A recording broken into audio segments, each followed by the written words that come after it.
నమస్కారం.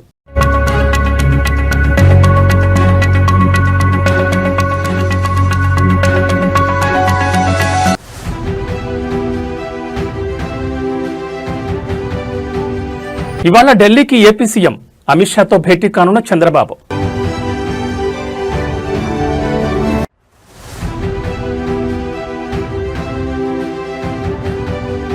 తెలంగాణ అసెంబ్లీ నిరవధిక వాయిదా, 13 బిల్లులకు సభ ఆమోదం.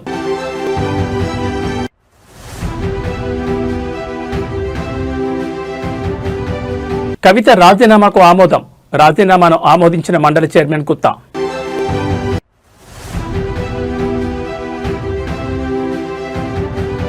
ఏపీలో రెండో విడత ల్యాండ్ పోలింగ్, 20,494 ఎకరాలు సమీకరించనున్న ప్రభుత్వం.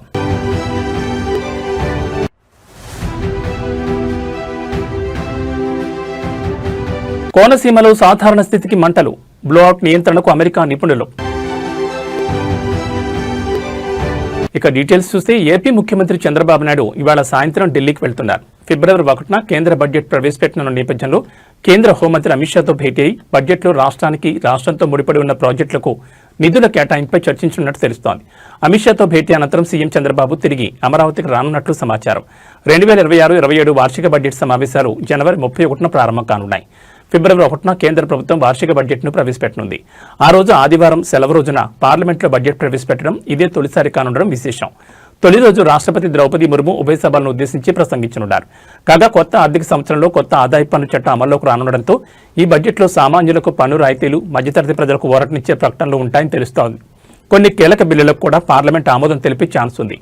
1 నేషన్ 1 ఎలక్షన్, 30 రోజులు జైల్లో ఉంటే సీఎం మంత్రులను పదవుల నుంచి తొలగించే బిల్లుని పార్లమెంట్లో ప్రవేశపెట్టనున్నట్టు తెలుస్తోంది. ఇక వరుసగా 9వసారి బడ్జెట్ను ప్రవేశపెట్టిన మంత్రిగా నిర్మలా సీతారామన్ రికార్డు సృష్టించనున్నారు.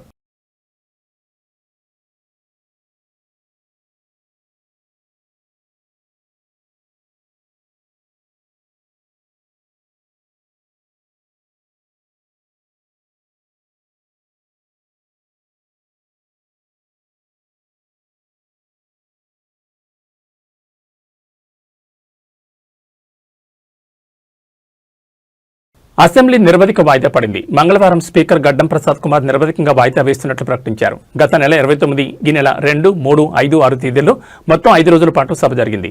40 గంటల 45 నిమిషాల పాటు సభ జరగగా 13 బిల్లులను అసెంబ్లీ ఆమోదించినట్టు స్పీకర్ ప్రకటించారు.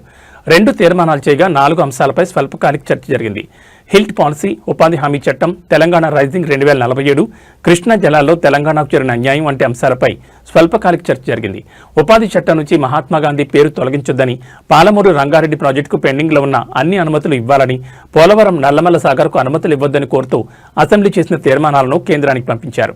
కాగా కృష్ణా జిల్లాలో గత 10 ఏళ్లలో జరిగిన అన్యాయంపై ఇరిగేషన్ మంత్రి ఉత్తమ్ కుమార్ రెడ్డి శనివారం పవర్ పాయింట్ ప్రజెంటేషన్ ఇచ్చారు.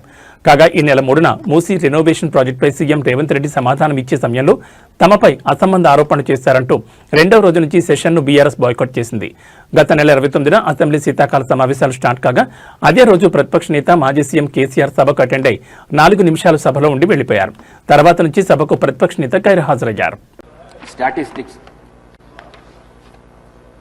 Number of days for which the assembly sat, 5 days.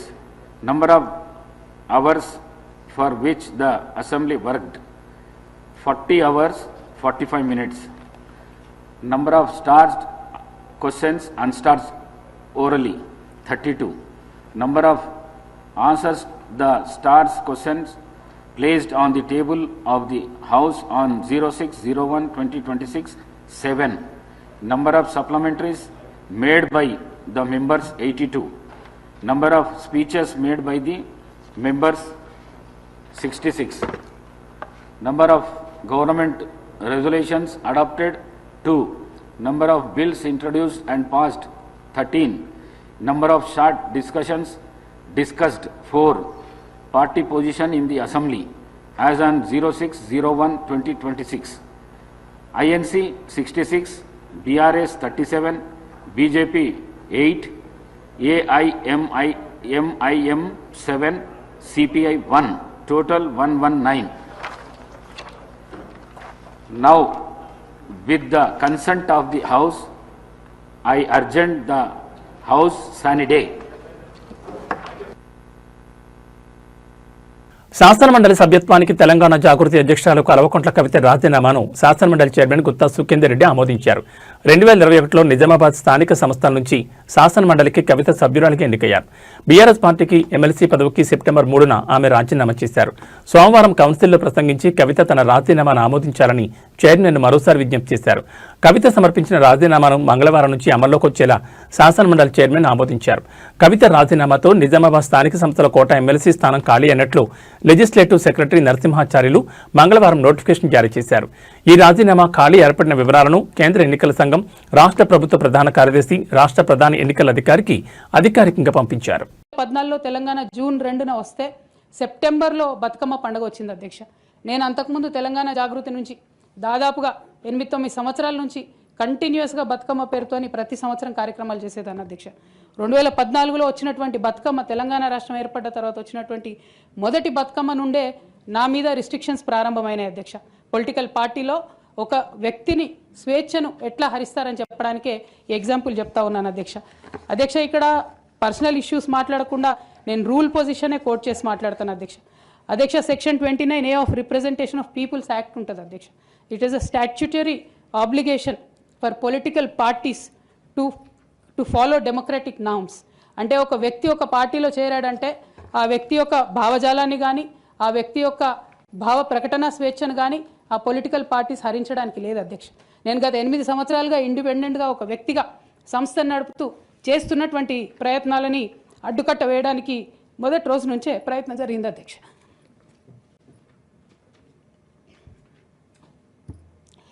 కానీ ఎక్కడ కూడా నేను తెలంగాణ బిడ్డలని, తెలంగాణ ప్రజల్ని వాళ్ళను డిసప్పాయింట్ చేయదు కాబట్టి నవ్వుతూ పనిచేస్తూ వెళ్ళిపోయిన అధ్యక్ష.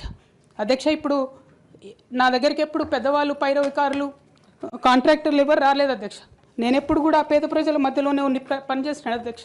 నా దగ్గరికి వచ్చినటువంటి బీడీ కార్మికులు కావచ్చు, బీడీ టేకేదారులు కావచ్చు, అంగన్వాడీ టీచర్లు కావచ్చు, ఆశా వర్కర్లు కావచ్చు, ఐకేపీ ఎంప్లాయీస్ కావచ్చు అధ్యక్ష, అదేవిధంగా జిహెచ్ఎంసీ కార్మికులు కావచ్చు అధ్యక్ష, టీచర్లు కావచ్చు అధ్యక్ష, నిరుద్యోగులు కావచ్చు, ఆడబిడ్డలు కావచ్చు, సింగరేణి ఉద్యోగులు కావచ్చు, కరెంట్ ఎంప్లాయీస్ కావచ్చు, ఎవరు వచ్చినా అధ్యక్ష నేను కాదనకుండా నాకెంత వీలైతే అంత పనిచేసి పెట్టేటటువంటి ప్రయత్నం చేసిన అధ్యక్ష.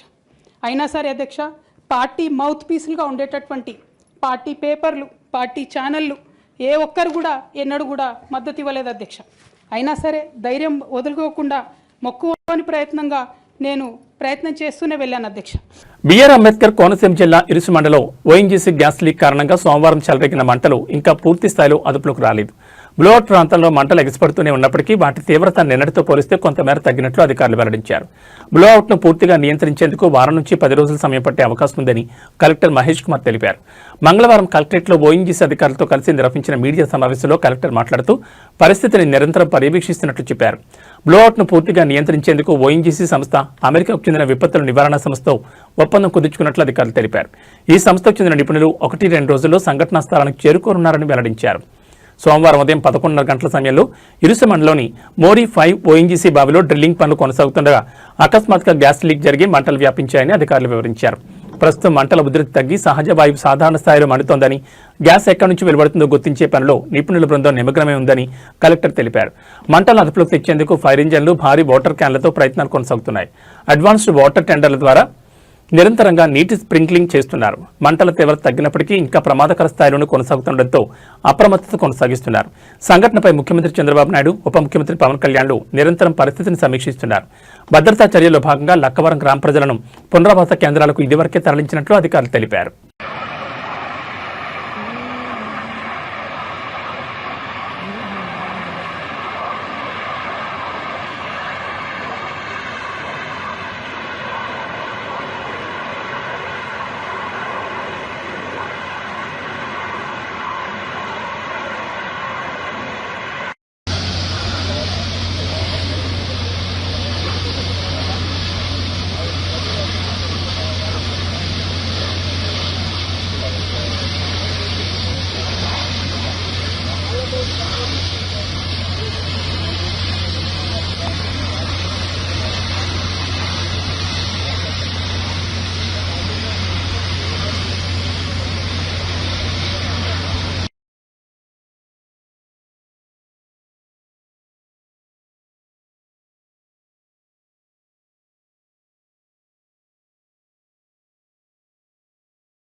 రాజధాని విస్తరణలో భాగంగా అమరావతిలో సిఆర్డీఏ అధికారులు రెండో విడత ల్యాండ్ పూలింగ్ చేపడుతున్నారు.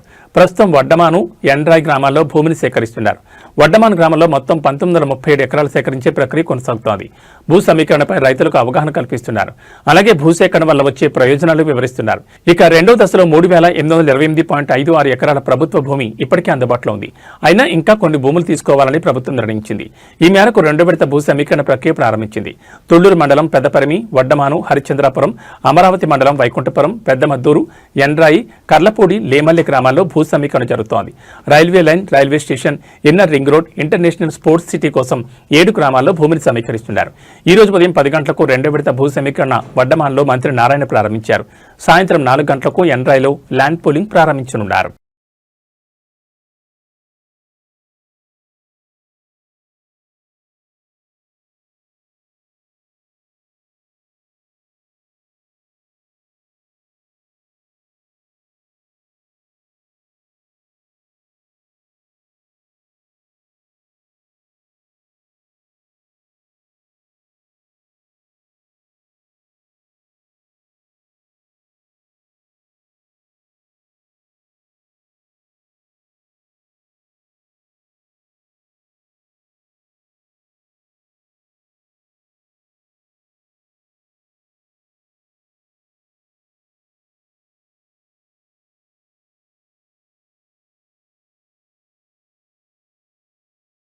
బీజేపీ సీనియర్ నేత కైకులూరు ఎమ్మెల్యే కామినేని శ్రీనివాసరావు కీలక వ్యాఖ్యలు చేశారు. రాజకీయాల నుంచి ఎప్పుడో తప్పుకుందామని అనుకున్నాను. అందరూ కోరుకోవడంతో పాటు మీరే పోటీ చేయాలని బలవంతం చేయడంతో 2024 ఎన్నికల్లో పోటీ చేశాను.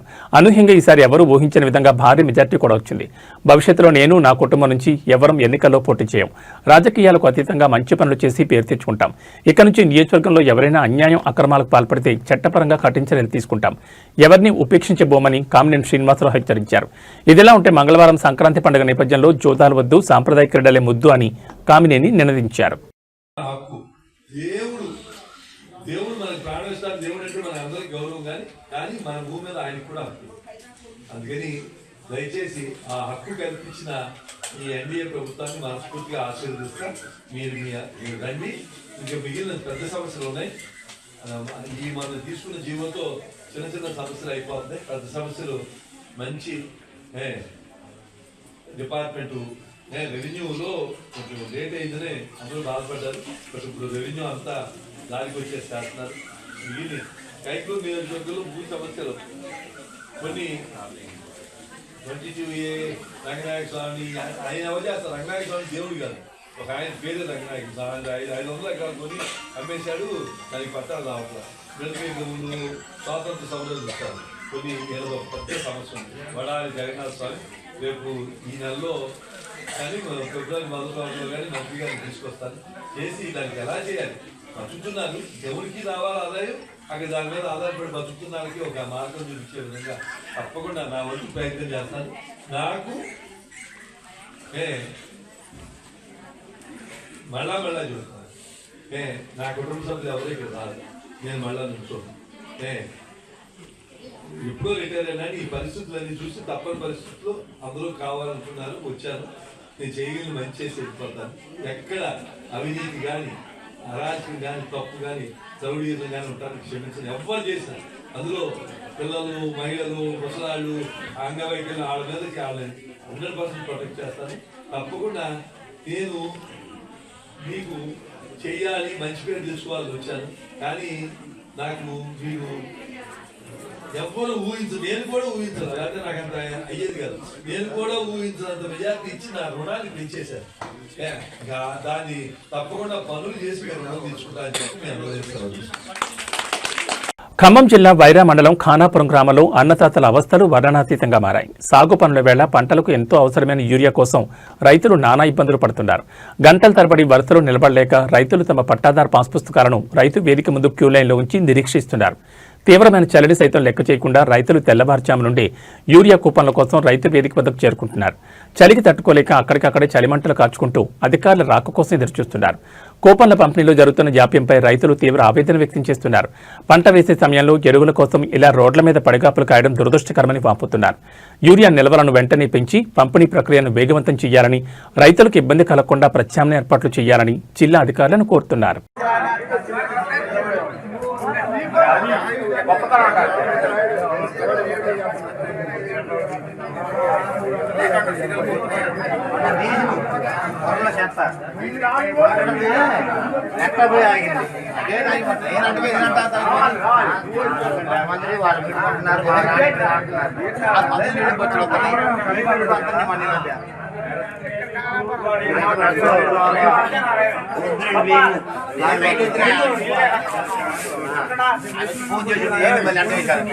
ఖానాపురం రైతు వేదిక వద్ద యూరియా కట్టల కోసం బారులు తిరిగిన ఖానాపురం గ్రామ రైతులు.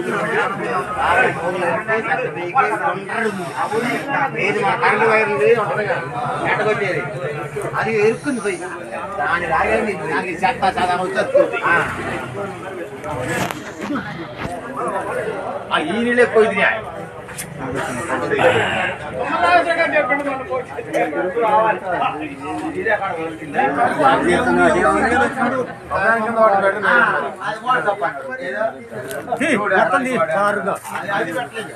బారు ది మరి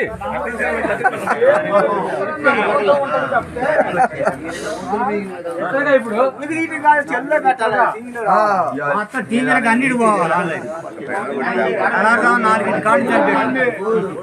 ఉప సర్పంచ్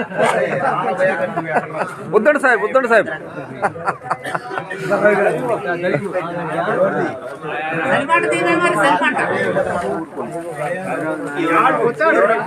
రైతు వేదిక వద్ద యూరియా కట్టల కోసం బారులు తీరిన ఖానాపురం గ్రామ రైతులు. ఇంతవరకు అధికారులు రాలేదు. ఐబమ్మ వెబ్సైట్ నిర్వాహకుడు ఇమది రవికి షాక్ తగిలింది. బెయిల్ పిటిషన్లను నాంపల్లి కోర్టు కొట్టివేసింది. హైదరాబాద్ సైబర్ క్రైమ్ పోలీస్ స్టేషన్లో నమోదైన 5 కేసుల్లో బెయిల్ ఇవ్వాలని రవి కోర్టును ఆశ్రయించారు. కేసు దర్యాప్తు దశలో ఉందని పోలీసులు కోర్టు దృష్టికి తీసుకెళ్లారు. అతనికి విదేశాల్లో పౌరసత్వం ఉందని, బెయిల్ ఇస్తే దేశం దాటిపోయే అవకాశం ఉందని తెలిపారు. బుధవారం విచారణ జరిపిన న్యాయస్థానం రవి దాఖలు చేసిన 5 బెయిల్ పిటిషన్లను కొట్టివేసింది. ఇదిలా ఉంటే ఐబమ్మ రవి పైరసీ కేసులో ఇటీవల సంచలన విషయాలు వెలుగులోకి వచ్చాయి. పైరసీ సినిమా ద్వారా రవి 13.40 కోట్లు ఆర్జించినట్టు తెలిసింది. ట్యాక్స్ ఎగ్గొట్టేందుకు అందులో 90 లక్షలు తన సోదరికి పంపినట్లు పోలీసులు గుర్తించారు.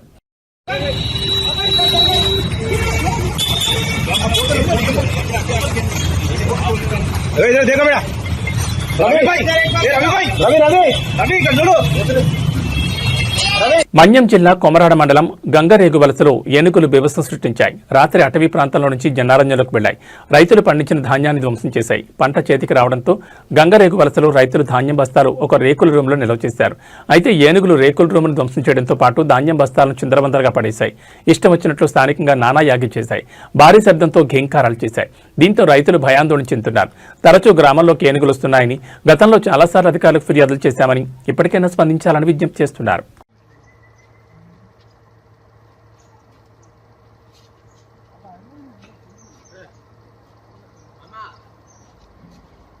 దేశ రాజధాని పాత ఢిల్లీలోని టర్క్మాన్ గేట్ పరిసరాల్లో బుధవారం తెల్లవారుజామున తీవ్ర ఉద్రిక్తత చోటు చేసుకుంది. ఫైజ్ ఏ ఇలాహీ మసీద్ సమీపంలోని ఆక్రమణలను తొలగించేందుకు మున్సిపల్ కార్పొరేషన్ ఆఫ్ ఢిల్లీ చేపట్టిన కూల్చివేత డ్రైవ్ స్థానికుల నిరసనతో రణరంగంగా మారింది. ఆక్రమణల తొలగింపును అడ్డుకునే క్రమంలో కొందరు దుండగులు భారీకేడ్లను దాటి పోలీసులపైకి రాళ్లు రువ్వారు. పరిస్థితిని అదుపు చేసేందుకు పోలీసులు బాష్పవాయువును ప్రయోగించి ఆందోళనకారులను చెదరగొట్టారు. రామ్లీలా మైదాన్ పక్కనే ఉన్న మసీద్ శ్మశాన వాటికకు ఆనుకుని ఉన్న సుమారు 38,940 చదరపు అడుగుల భూమిలో అక్రమ కట్టడాలను తొలగించాలని ఢిల్లీ హైకోర్టు గత ఏడాది నవంబర్లో కీలక ఆదేశాలు జారీ చేసింది. రోడ్లు, ఫుట్పాత్లు, community hall, private diagnostic centre వంటివి ఆక్రమణల పరిధిలో ఉన్నాయని అధికారులు గుర్తించారు. దీనిపై మసీద్ కమిటీ హైకోర్టులో పిటిషన్ దాఖలు చేసినప్పటికీ కోర్టు స్టే ఇవ్వకపోవడంతో ఎంసీడీ అధికారులు 17 బుల్డోజర్లతో రంగంలోకి దిగారు. శాంతి భద్రతల పరిరక్షణ కోసం ఈ ప్రాంతాన్ని 9 జోన్లుగా విభజించి భారీగా పోలీసులను మోహరించారు. రాత్రి 1 గంటకు ప్రారంభమైన ఈ ఆపరేషన్లో రాళ్ల దాడి కారణంగా 5 పోలీసు అధికారులు స్వల్పంగా గాయపడ్డారు. సీసీటీవీ ఫుటేజ్ ఆధారంగా నిందితులను గుర్తించి కఠిన చర్యలు తీసుకుంటామని జాయింట్ పోలీస్ కమిషనర్ మధురవరం తెలిపారు. మసీద్ కమిటీ మాత్రం ఈ భూమి వక్ఫ్ బోర్డు పరిధిలోకి వస్తుందని, తాము లీజ్ చెల్లిస్తున్నామని వాదిస్తోంది. కూల్చివేతల నేపథ్యంలో పాత ఢిల్లీ పరిసరాల్లో ట్రాఫిక్ పోలీసులు ఆంక్షలు విధించారు. JLN Marg, Ajmer gate, Minto road, Delhi gate ప్రాంతాల్లో వాహనదారులు తీవ్ర ఇబ్బందులు ఎదుర్కొన్నారు. కమలా మార్కెట్ నుంచి అసఫ్ అలీ రోడ్ వైపు వెళ్లే మార్గాలను తాత్కాలికంగా మూసివేసినట్లు అధికారులు వెల్లడించారు. అత్యవసరమైతే తప్ప ఈ మార్గాల్లో ప్రయాణించొద్దని ట్రాఫిక్ అడ్వైజరీ జారీ చేశారు.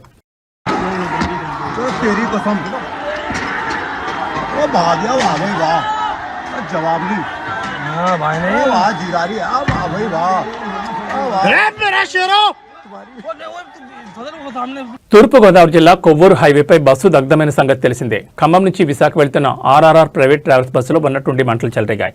షార్ట్ సర్క్యూట్ వల్లే బస్సు అగ్ని ప్రమాదానికి గురైందట. ఇక ఈ బస్సు ప్రమాద ఘటనపై డ్రైవర్ సైదులు స్పందించారు. షార్ట్ సర్క్యూట్ వల్లే మంటలు ఎగిసిపడ్డాయని పేర్కొన్నారు. అప్రమత్తమైన ప్రయాణికులను కిందికి దింపేసినట్లు వెల్లడించారు. మొదట గామన్ బ్రిడ్జ్ వద్ద అరగంట భారీ ట్రాఫిక్ జామ్ చోటు చేసుకున్నట్లు వెల్లడించారు. దీంతో బస్సు అక్కడే చిక్కుకుపోయిందని తెలిపారు. ఇక ఆ తర్వాత కొంత ముందుకు వెళ్లగానే ఒక్కసారిగా బస్సులో మంటలు వచ్చినట్లు తెలిపాడు డ్రైవర్ సైదులు. వెంటనే మా సిబ్బందిని అలర్ట్ చేయడంతో వారు ప్రయాణికులందరినీ కిందకి దింపినట్లు తెలిపారు. అలా దాదాపు 10 మంది ప్రయాణికుల ప్రాణాలు కాపారట సైదులు. దీంతో సైదులపై సోషల్ మీడియాలో ప్రశంసలు జల్లు కురుస్తోంది.